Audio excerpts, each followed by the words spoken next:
कबीर साहिब की जय, संत समाज की जय, भक्त समाज की जय, भक्तिमती माताओं की जय।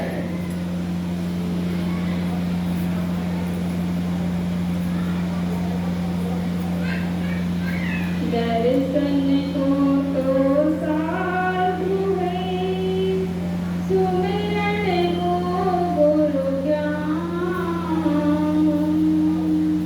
दर्शन को तो साधु है, सुमिरन को गुरु ज्ञान। शरण को आधीनता, रोगन को अभिमान। शरण को आधीनता, रोगन को अभिमान। गद्दी पर विराजमान परम पूज्य श्री आचार्य साहब जी, परम पूज्य श्री धर्माधिकारी साहब जी, वंदनीय संत समाज, सत्संग प्रेमी, धर्म प्रेमी भक्त सज्जनों एवं भक्तिमती माताओं, साहब जी द्वारा मेरे लिए आज्ञा हुई है। आज्ञा पालन हेतु आप लोगों के समक्ष कुछ देर विचार रखने का प्रयास कर रही हूँ।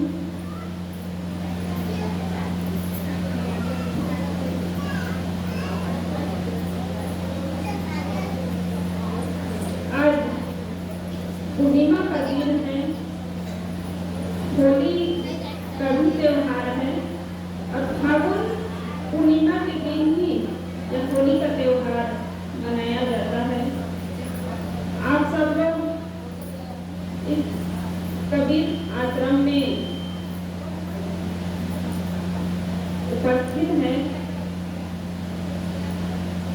अभी चौका आरती का कार्यक्रम हुआ।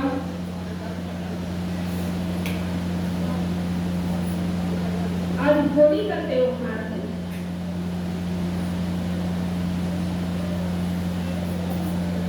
होली में सब लोग मस्त रहते हैं, रंग गुलाल खेलने में मस्त रहते हैं और ये त्योहार साल में एक बार होता है। तो त्योहार तो एक दिन का होता है, लेकिन हम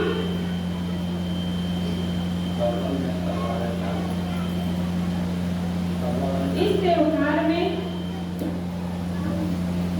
अपने मन को पवित्र बना ले, अपने मन को शुद्ध बना ले और अपने मन पर एक भक्ति का रंग, ज्ञान का रंग चढ़ जाए तो जीवन भर सुखी रह सकते हैं, मस्त रह सकते हैं। क्योंकि ये सत्संग जो है मन को अच्छा बनाने के लिए है, मन को सजाने के लिए है, मन को सुंदर बनाने के लिए है। होली के त्योहार में हम अपने बुराई की होली जलाएं, बुराई का त्याग करें, तब हमारा जीवन सुंदर बन सकता है, हमारा जीवन सज सकता है। लेकिन हम घर को तो सजाते हैं, चेहरे को सजाते हैं, शरीर को सजाते हैं, लेकिन मन को नहीं सजा पाते हैं। इसलिए हमारे पास सब कुछ होते हुए भी हम दुखी जीवन जी रहे हैं। तो इसलिए अपने मन को हम धोए, अपने मन को हम साफ करें।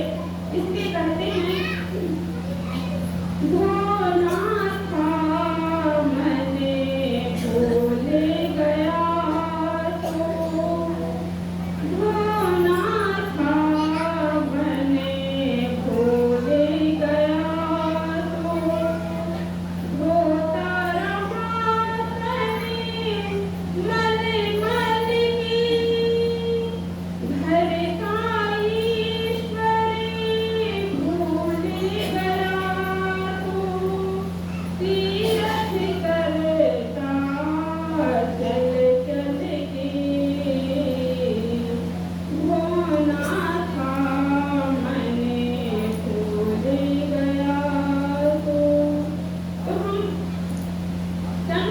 होते हैं, आज हम देखते हैं कि हर घर में सफाई है, लेकिन शुद्धता नहीं है। सफाई तो सब घर में होता है, लेकिन सफाई दिखाई देती है, लेकिन शुद्धता दिखाई नहीं देती है। वो शुद्धता हम अंदर जाकर देखते हैं तब पता चलता है। तो ये चेहरे की सुंदरता है, शरीर की सुंदरता है, ये बाहर की सुंदरता है। तो मन को हम सजाएंगे, मन को हम संवारेंगे, तब हमारा जीवन सुंदर बन सकता है। और घर को सजाते हैं, संवारते हैं, सफाई रखते हैं, और घर को भी शुद्ध रखने की आवश्यकता है।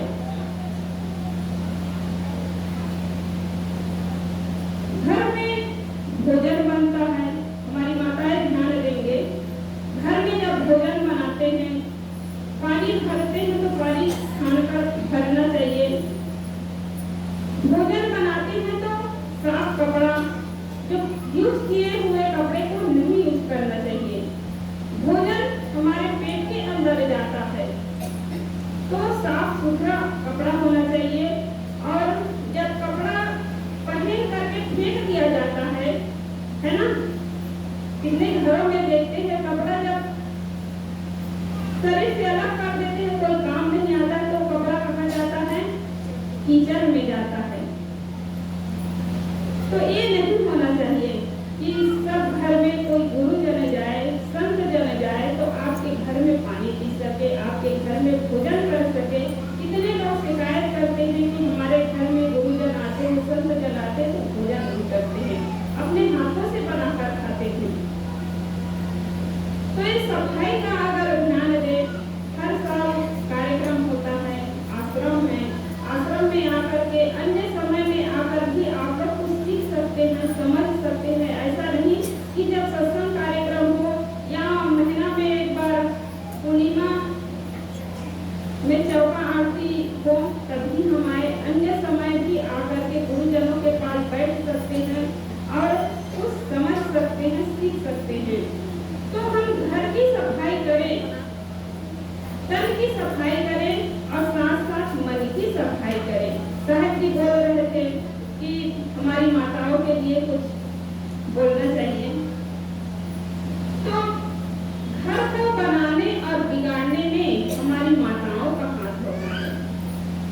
जिस घर में हमारी माता बहनें सुसंस्कारी हो, अच्छा व्यवहार सबके साथ किया जाए तो घर स्वर्ग हो जाता है। सब लोग जानते हैं कि घर को बनाने और बिगाड़ने में सबसे ज्यादा हमारी माताओं का हाथ है। तो इसलिए सबके साथ सुंदर व्यवहार करें, अपने जीवन को सजाए, अपने जीवन को सुंदर बनाए, तो साथ साथ बच्चों को भी अच्छा संस्कार मिलता है। क्योंकि बच्चा जो है माँ की गोद में खेलता है, और माँ के निकट जितना बच्चा रहेगा उतना किसी के निकट नहीं है।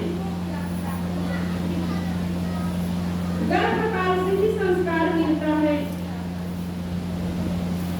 तो माँ का सोचना बच्चे का सोचना है, माँ का खाना बच्चे का खाना है। इसलिए माँ को सावधानी रखनी पड़ती है कि बच्चों को स्वस्थ रखने के लिए, अच्छा बनाने के लिए ये तो ध्यान देते हैं बच्चे के लिए, लेकिन संस्कार के लिए ध्यान नहीं दे पाते हैं।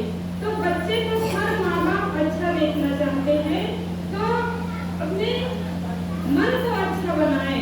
यदि आप देरान जेठान है, सास बहू है, भाई भाई है, तो आपके मन में यदि भेदभाव है कि ये मेरा बच्चा है, ये उनका बच्चा है, तो बच्चा भी वही काम करेगा, ये अपना है, ये पराया है। आपके मन में यदि भेदभाव नहीं रहेगा, आप अपने बच्चों से कहीं ज्यादा जेठानी के बच्चे हैं, देरानी के बच्चे हैं, उससे ज्यादा यदि प्यार देंगे तो बच्चे के अंदर वो अच्छा संस्कार पड़ेगा, उसके अंदर में भी अपनापन की भावना होगी, भाई भाई में प्रेम होगा, माता पिता, पति पत्नी, भाई भाई के बीच आज दिल की दूरी है तो क्यों है?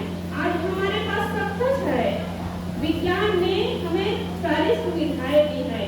पहले जहाँ पहुँचने में महीनों लगता था, आज वहाँ पहुँचने में घंटों लगता है।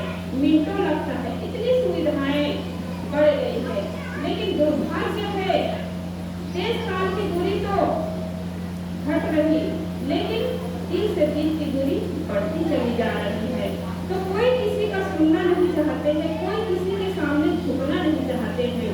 तो हमें चाहिए, आपको चाहिए कि हम झुके और सबकी बातों का आदर करें। अहंकार जब तक रहेगा तब तक हम किसी के सामने झुक नहीं सकते हैं, किसी को सम्मान नहीं दे सकते हैं। और आदमी चाहते हैं कि मुझे मिले, सम्मान मिले, हमारे आदर करें। आप यदि दूसरों से अच्छा व्यवहार करना सीख जाए, दूसरों को सम्मान देना सीख जाए, तो अपने आप मिलना शुरू हो जाएगा। हम चाहते हैं लेकिन करते नहीं हैं, और जो चाहते हैं उसको करना शुरू कर दे तो अपने आप मिलना चालू हो जाएगा। क्योंकि आदमी पाने में तो स्वतंत्र है, लेकिन देने में स्वतंत्र है। आप किसी को कुछ देना चाहते हैं, धन देना चाहते हैं तो उसमें स्वतंत्र है, प्यार देना चाहते हैं उसमें स्वतंत्र है, सम्मान देना चाहते हैं उसमें स्वतंत्र है। लेकिन आप सामने वाले से यदि पाना चाहते तो आप स्वतंत्र है। आप चाहते हैं सामने वाले न दें, धन चाहते हैं सामने वाले न दें, आप सेवा चाहते हैं सामने वाले न करना चाहे, आप अपनी बातों को मनवाना चाहते हैं सामने वाले न माने, तो दुख शुरू हो जाता है। इसलिए हम देने में स्वतंत्र है तो हम देना सीखें, धन दें, सम्मान दें, प्यार दें, और आप जो भी देंगे वही आपको मिलेगा। आज हमें सुख और दुख मिल रहा है तो अपनी ही कमाई है, दूसरे की कमाई नहीं है। इसलिए कहते हैं मिल रहा है वही तुमको जो कि पहले से दिए हो। मिल रहा है वही तुमको जो कि पहले से दिए हो। उसी का फल सामने है, शुभ अशुभ जैसा किए हो। तो आज हमें सुख और दुख मिल रहा है तो अपनी ही कमाई है। तो इसलिए क्यों ना हम अच्छे कर्म करें, अच्छा विचार अपने अंदर में लाए, अपने मन को शुद्ध रखें, अपने मन को पवित्र रखें, तो जीवन भर हम सुख रह सकते हैं। तो त्योहार एक दिन का है, हमारे अंदर अच्छा संस्कार हो, हमारा मन निर्मल हो, हमारा व्यवहार सही हो, तो जीवन भर सुखी रह सकते हैं। इन्हीं शब्दों के साथ मैं अपनी वाणी को विराम देती हूँ। बोलिए सद्गुरुदेव की जय, सद्गुरु कबीर साहिब की जय। एक बार जोरदार तालियों से उनका अभिनंदन।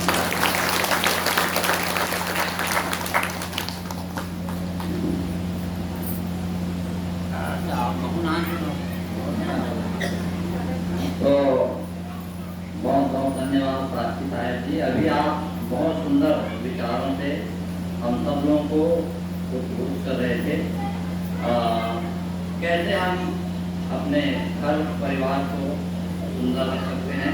कहते हैं मृदुवाणी सुंदर स्वभाव सभी गुणों की खान है, प्रेम की गंगा बहे जहाँ पर वह घर पर समान है। बैर भाव नहीं कभी किसी से, हिलमिल सबसे रहते हैं, करते एक दूजे का आदर, सब सत्पथ पर चलते हैं। खिले जहाँ पर फूल खुशी के, होठों पे मुस्कान है, प्रेम की गंगा बहे जहाँ पर, बोलो वह घर स्वर्ग समान है।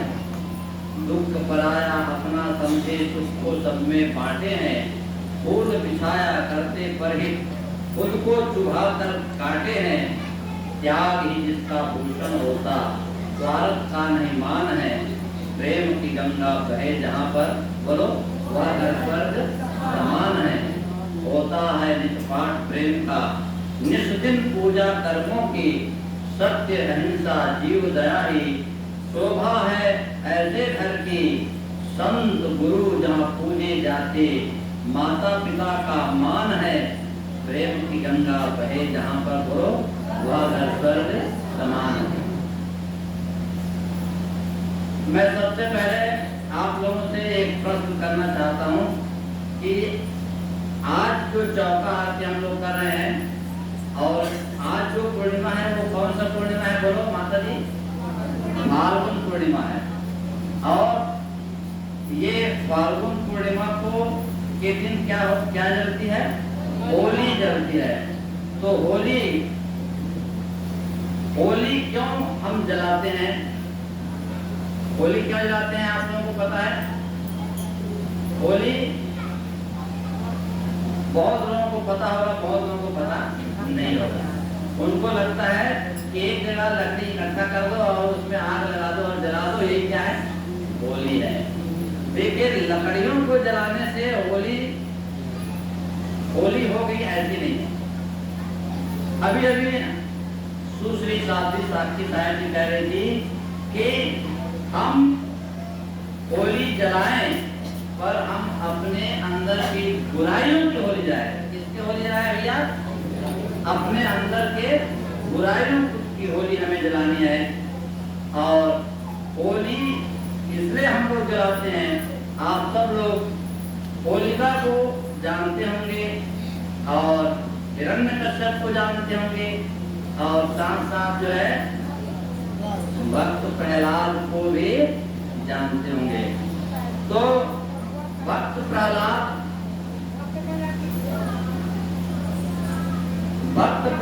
को भक्ति से विमुख करने के लिए हिरण्यकश्यप जो है वो षड्यंत्र रचता है।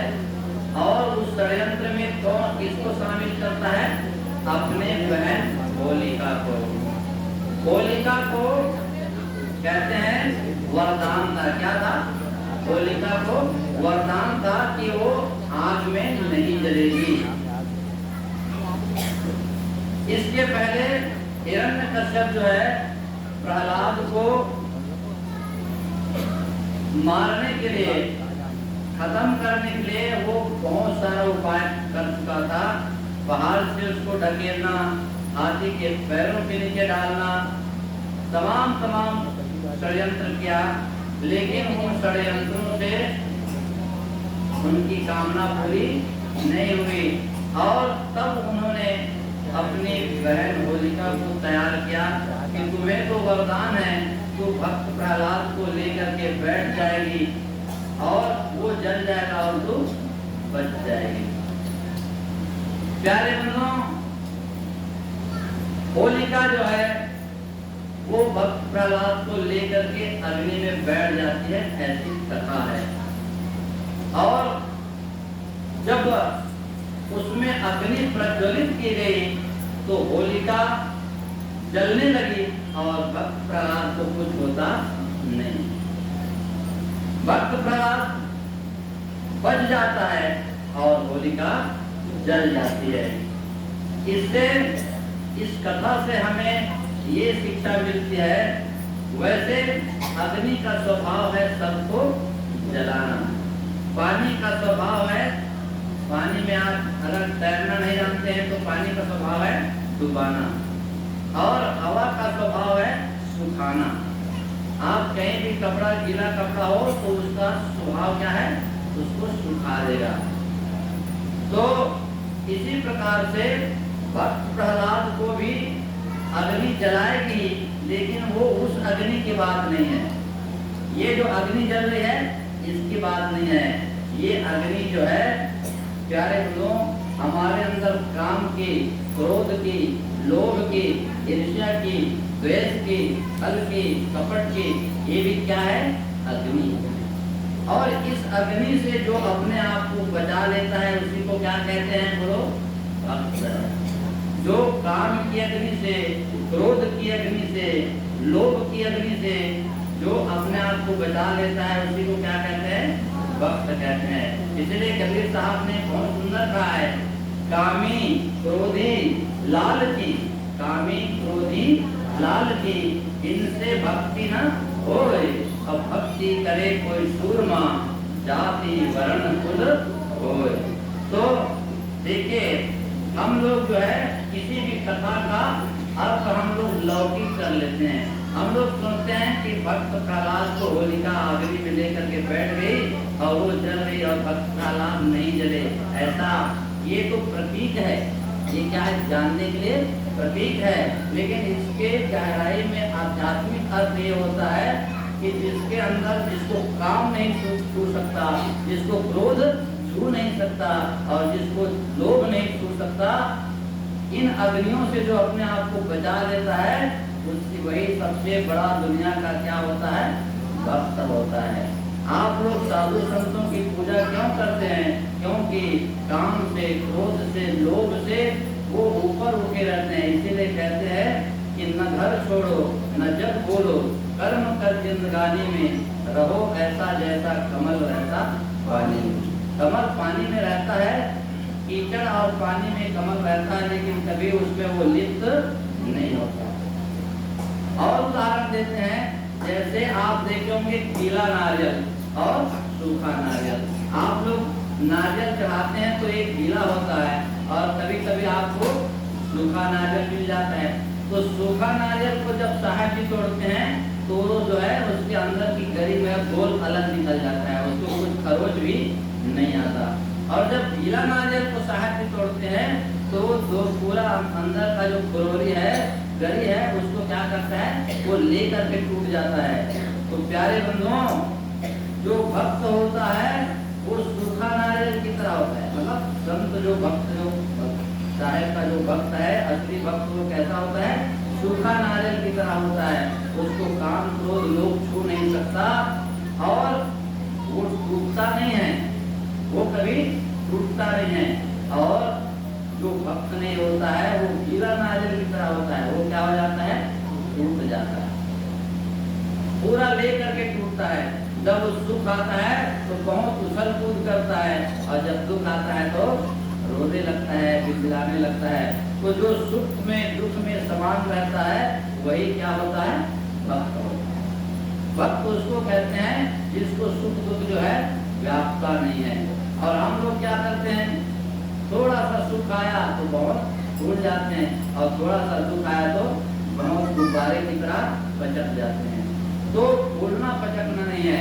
इसीलिए कहते हैं, है ना, लाभ में, हानि में, जय में, पराजय में जो समान रहता है वो क्या होता है, सबसे बड़ा भक्त होता है। सबसे सुखी अगर वही है तो कौन है, जो टूटता नहीं। और एक और उदाहरण देते हैं, मेंथल। मेंथल आप लोग देखेंगे पहले होता था पेट्रोल में, जिसको आप लोग गैस बत्ती बोलते थे। गैस हम लोग जलाते थे तो उसमें एक मेंथल लगा देते और वो मेंथल को जो है अपन आग लगा के जला दे तो क्या करता था, प्रकाश देता था और तब तक प्रकाश देता था जब तक वो टूट करके घर नहीं जाता, है ना।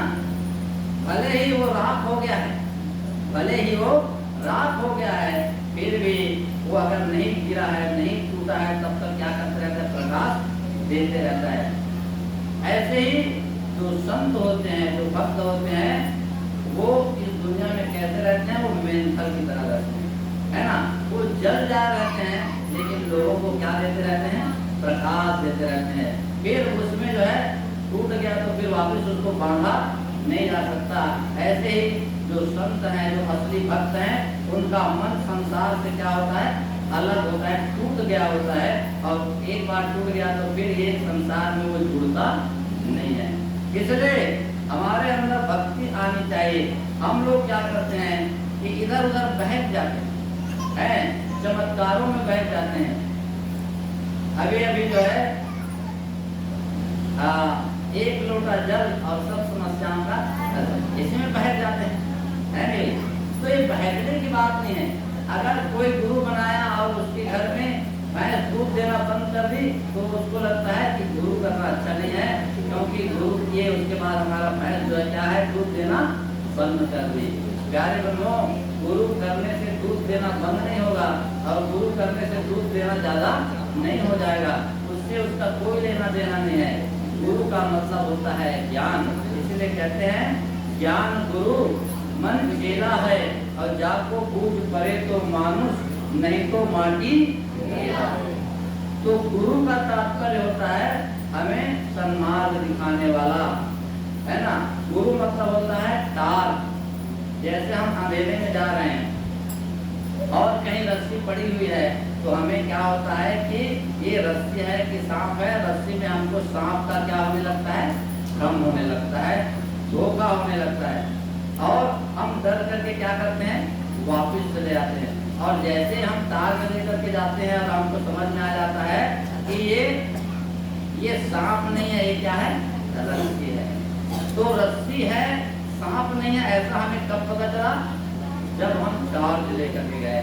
ऐसे ही हम गुरु का ज्ञान लेकर के जब हम चलते हैं तो संसार का सारा भ्रम क्या हो जाता है, मिट जाता है।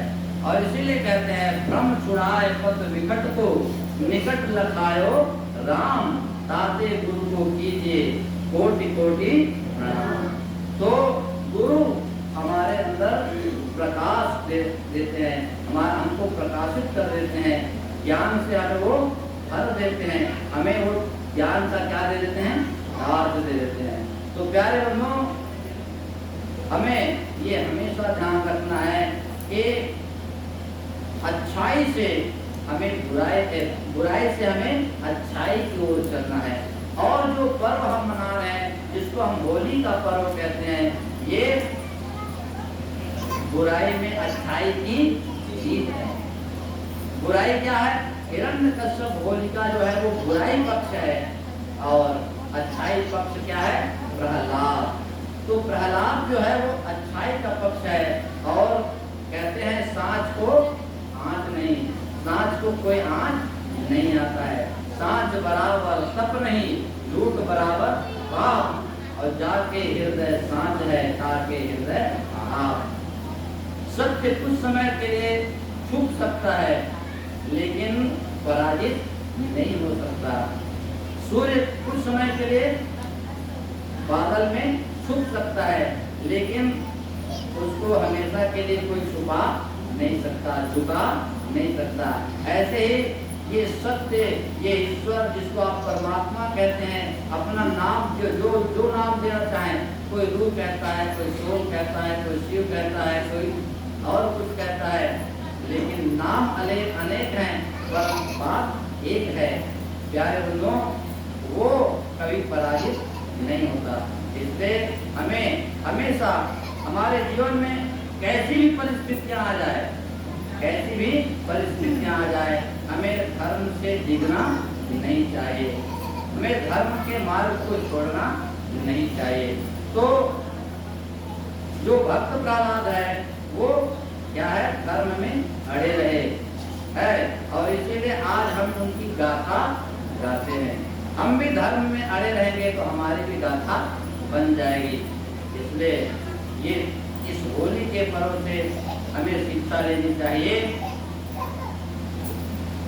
कि हमें सच्चाई की तरफ चलना है, अच्छाई की तरफ चलना है, और हमारे अंदर जो बुराइयां हैं, काम का, क्रोध का, लोभ का, ईर्ष्या का, छल का, कपट का, दम्भ का, दगा का, धोखा का, इसको क्या करना है, इसको ज्ञान अग्नि में जला करके भस्मीभूत कर देना है, और तब जा करके आपके अंदर से भक्त का जन्म होगा।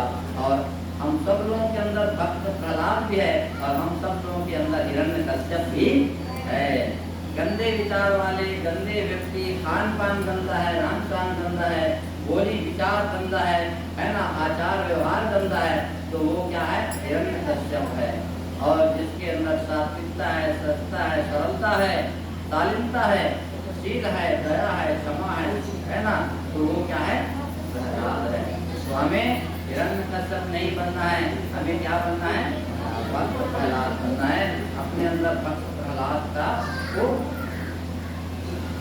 स्थान देना है।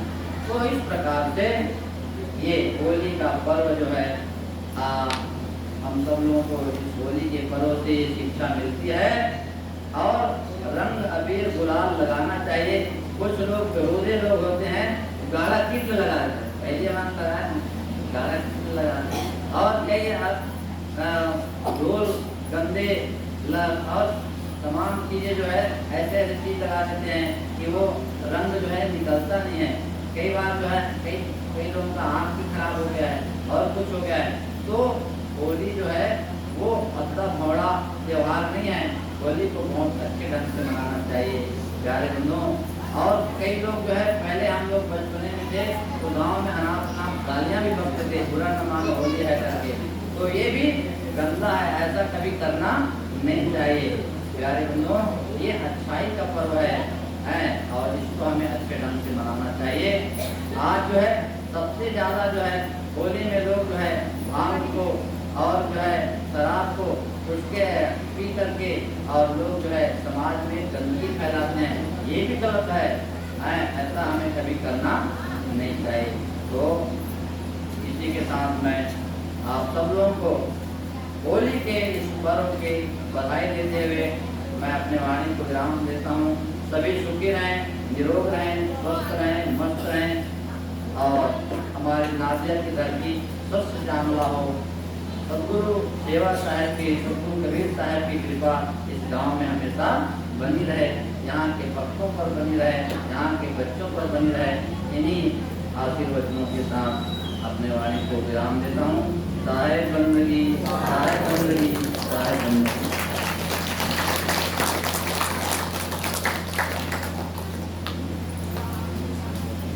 और अब हमारे बीच में हमारे पूजनीय गुरु साहब जी हैं और उनका आशीर्वचन भी हम लोग प्राप्त करेंगे और फिर प्रसाद की ओर जाएंगे और फिर उसके बाद महाप्रसाद की ओर जाएंगे। ठीक है, साहेब बंदगी साहेब।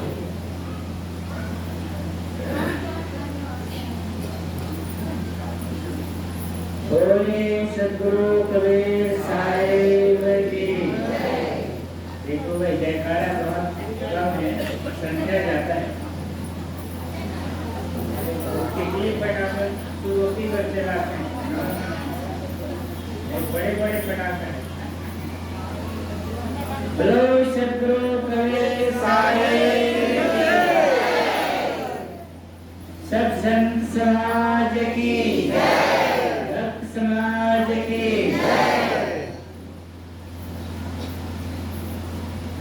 हे सदर सुखद जगदेक बंधु, हे शांत शांत भगवन कर्ण एक सिंधु, हे मुक्तिदायक यतीन्द्र शिरोमणि, हे नामत्यकार शरणागतम। परम पूज्य विश्व मिशन सम्राट सदगुरु कबीर साहब, परमादरणीय संत समाज, साध्वी समाज, भक्त समाज, नीचे विवेक करने वाले बेटी अंजल, भक्तिमती करुणामयी माताएं, कौन हाथ पैर रखते हो। आज एक फाल्गुन पूर्णिमा के शुभ अवसर पर इस ज्ञान यज्ञ चौका आरती का अनुष्ठान किया, जिसमें आप सब उपस्थित करके इस सदगुरु कबीर साहब का ज्ञान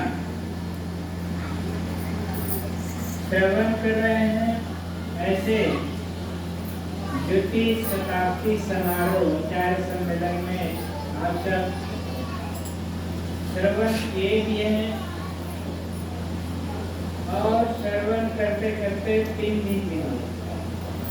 कितने दिन के बाद? 3 दिन। और ये 3 दिन के बाद चौथा युग में आ गया।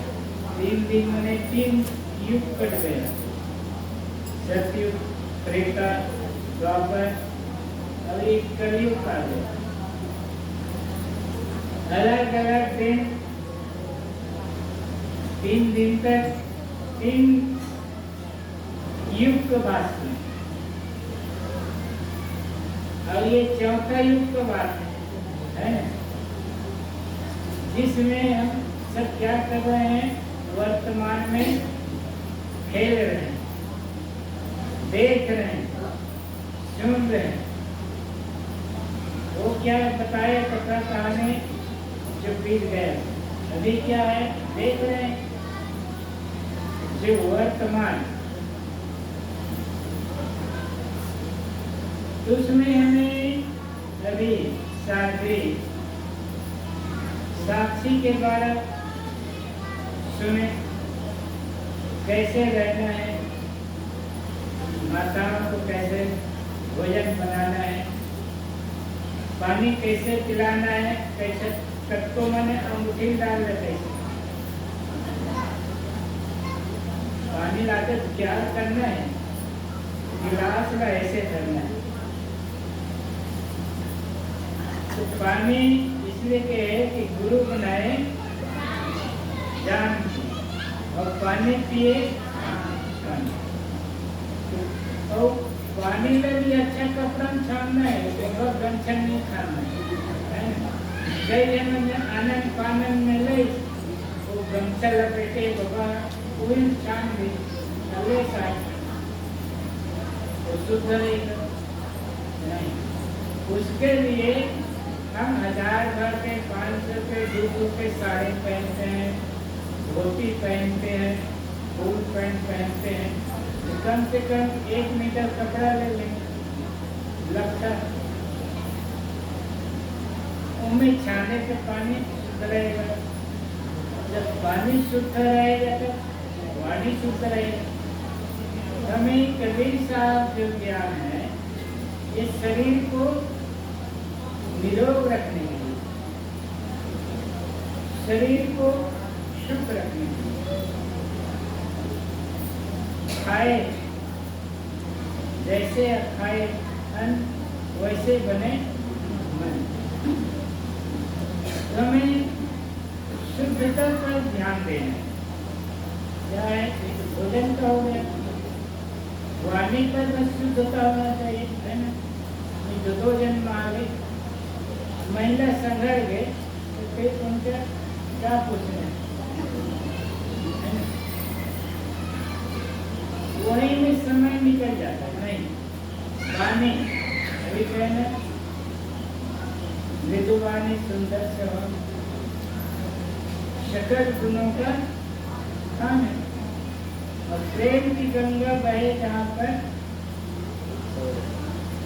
वह घर क्या है, तो स्वर्ग है, कहाँ देखने निकला है, तो देख के आए क्या नहीं, वही स्वर्ग मान लिया जाए, इसी को सतलोक भी मान लिया जाए। हम लोग कहते हैं सतलोकवासी हो गए। तो यही जहाँ पर सबकी चर्चा हो रही है वही क्या है, सतलोक है, वही सत्संग पाठशाला है। और इस पाठशाला में जीवन के बारे में पढ़ना है। क्या है, जीवन के बारे में पढ़ना है, कोई दूसरा शब्द नहीं पढ़ना है। जीवन शुद्ध है, खान पान शुद्ध है, हर प्रकार के शुद्धिकरण, तब हमारे क्या होगा, शरीर स्वस्थ रहेगा, मन स्वस्थ रहेगा। एक मोट मन में लगेगा वो बैठेगा जरूर सत्संग में, फिर होकर मन स्वस्थ भी कैसे रहे। रोगी के रोग है तो कुछ भाई का अरे ये कहाँ के सामने, तो पहले हमारे मन स्वस्थ होना चाहिए, बोलने का ढंग अच्छा होना चाहिए। बोलने का कहा गया है, बोलत बाल विकार, जो पढ़े तो बोलिए तो पढ़े विकार विचार। हमें बोलने पर भी बहुत कला है, खाने पर तो कला है, कई प्रकार के सब बिहार में फैक्ट्री खोलने किसने भी आइटम बनाते खाने पर, तो हम कम से कम बोलने पर भी विचार करें। बोले एक कला है। सांस को में क्यों ठंड जाता है, अरे सबके सांस है, सबके घर बहू है, कपड़ नहीं है। एक दिन वो सासरी से, एक दिन बहुरी से, एक दिन सास बन गई और एक दिन बहू के सास बन गए। तो ये सबके घर के पास। तो हमें स्वर्ग बनाना है तो घर को अच्छे बनाना है, तब तो स्वर्ग बने, कहीं स्वर्ग नहीं बने।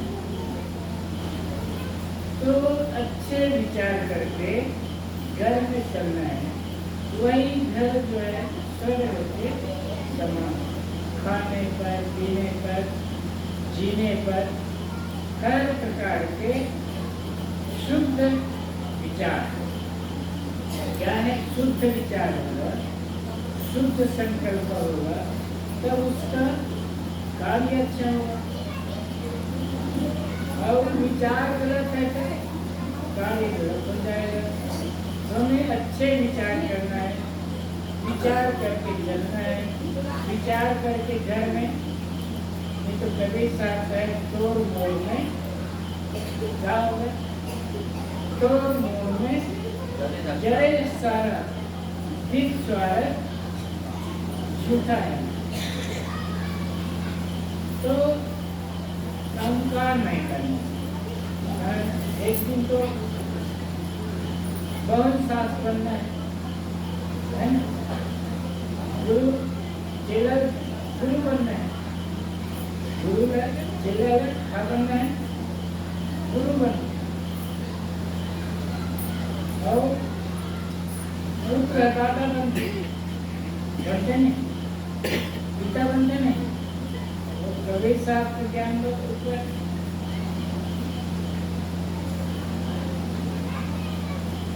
तो हमें बहुत विचार करना। ये साधारण सी बात है। वो तो अगर सुनत रहे ना, वो महाभारत चलाते, रोज के सीरियल देखा थे महाभारत का। घर में वो सड़क के मिला ना तो सुनत रहा महाभारत। तो हमें महाभारत में देखना है, रामायण देखना है। रामायण में अच्छे पाठ अदा किया है, भाई भाई प्रेम से रहना है, सास बहू प्रेम से रहना है, पिता पुत्र प्रेम से रहना है। सभी को इसी घर में रहना है, दूसरा घर एक अलग है, इसी घर में सब रहना है। अच्छे विचार करके चलना है। तो कबीर साहब का एक शब्द क्या है? अनुकरणीय जीवन मुताबिक है, तोड़ मोड़ में जरे सारा। अभी होलिका दान के बोले तो सब जानते हैं ना, किंतु ये सब लोग रोज के जब रहे, होली तो साल में एक दिन है और रोज के जब रहे हैं, अरे एक फलानी में मतलब देखकर नहीं पाया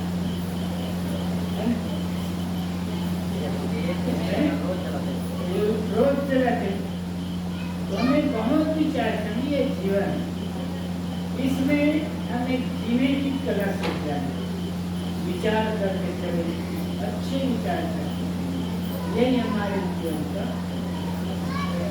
अंग है। और जीवन जीने की कला, कला तो जीना, जी रहे हैं और जीने की कला नहीं है तो सब होता है। जी तो रहे हैं, खा रहे हैं, पी रहे हैं, फिर जीने की कला नहीं है तो सब बेकार है। हमें अच्छा जीवन जीने की कला सीखे, जिसके लिए क्या होता है? सत्संग। और तीन दिन तक सत्संग सुने, बहुत जोर शोर से महापुरुष बधारे और आप सबको ज्ञान दिए। मैं आप सबको धन्यवाद देते हुए वाणी पर ध्यान देता हूँ, सबकी मंगल कामना करता हूँ। सर्वे भवन्तु सुखिनः, सर्वे सन्तु निरामयाः, सर्वे भद्राणि पश्यन्तु मा कश्चित् दुःखं भवेत्। शांति शांति शांति। बोलो सद्गुरु कबीर साहिब की जय, सत्संग समाज की जय। साहिब बंदे साहिब बंदे साहिब बंदे साहिब।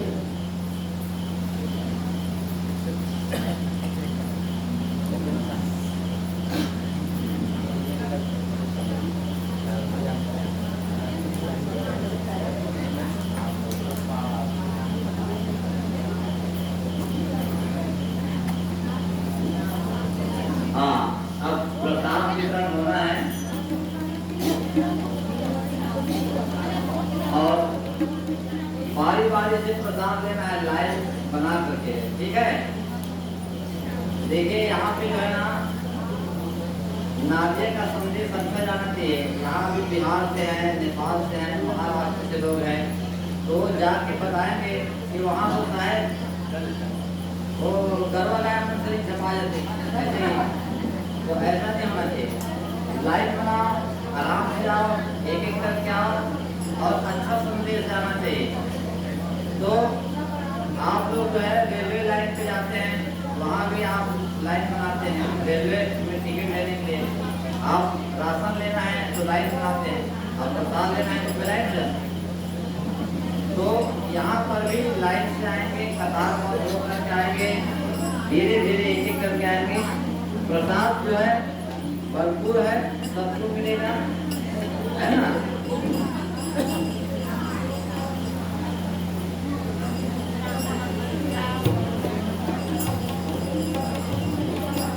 हाँ, हमारे बीच में एक बाल कलाकार है, इसी गांव का बच्चा है जो आश्रम में समर्पित कर दिए थे और अभी इसको हम लोग बनारस भेज दिए हैं।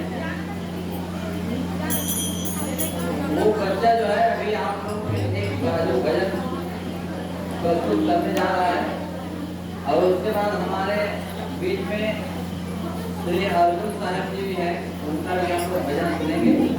तो आइए सबसे पहले एक भजन कीजिए, एक बार जोरदार, क्या नाम है? चंद्र प्रकाश। एक बार आप इस छोटे बच्चे चंद्र प्रकाश के जोरदार तालियों से अभिनंदन करेंगे।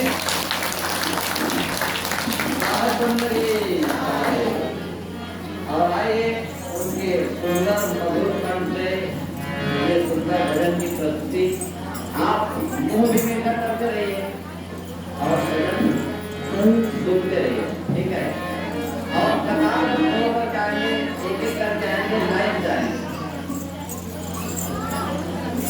ये बच्चों को लाइन में लगा लो, लाइन एक एक जो है ना सयाने लोग बीच बीच में रख लो।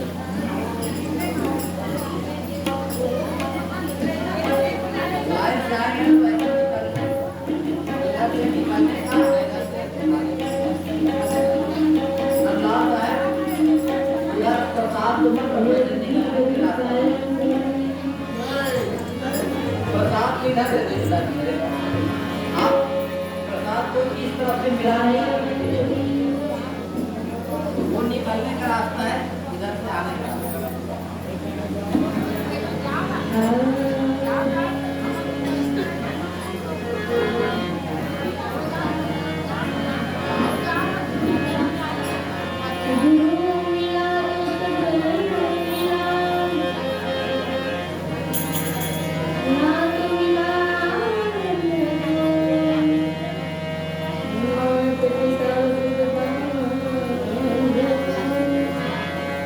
Yeah.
गिरायचं